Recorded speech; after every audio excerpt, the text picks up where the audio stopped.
Hello everyone, it's Josh here from Stratton Studios, the creator of The One We Found, Castle Costume and the upcoming Costume Kingdom.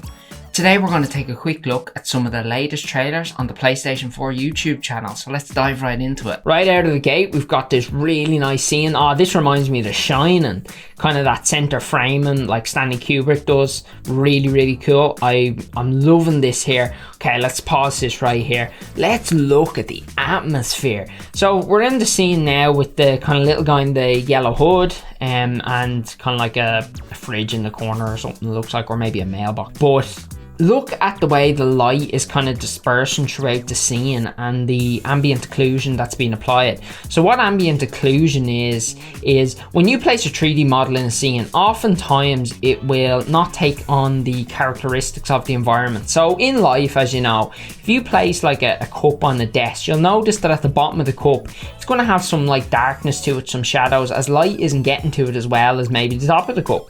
So depending on where the light's placed, obviously, but in games that generally wouldn't happen because you know the computer doesn't know to do that, so you have to tell it to do that, and how you do that is through ambient occlusion. And what that does is it kind of calculates proximities to other items and calculates kind of like a shadow based upon that, and it kind of integrates the item into the scene. So if you ever play a game where like, you know, an object just doesn't look right, maybe it's because they don't have ambient occlusion enabled in the game. Now historically ambient occlusion got a lot of flack because, you know, it made items look maybe poor or it made games run slow, but that's just incorrect implementations of ambient occlusion. So ambient occlusion done correctly will always look awesome.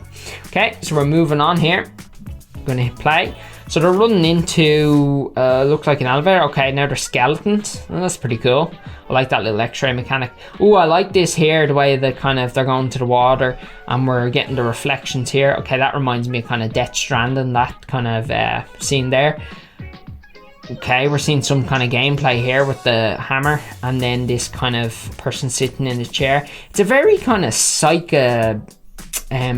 kind of supernatural game that really plays on your senses, you know, and it's one of them games, especially at this time of year being Halloween, that it, you know, really gets you. So I think that's really cool and I'm really looking forward to playing it. I loved the first game and it looks like they've improved on everything in the second. Like I love the character kind of art style as well, always reminded me of Tim Burton.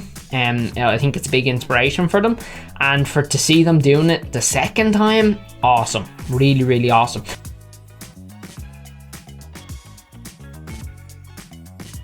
I'm looking forward to getting that, you know, when it comes out and giving it a go. It's definitely going to be a great game to check out. So let me know, have you played Little Nightmares and what you thought of it in the comments below, and don't forget to like and subscribe. I'll talk to you next time.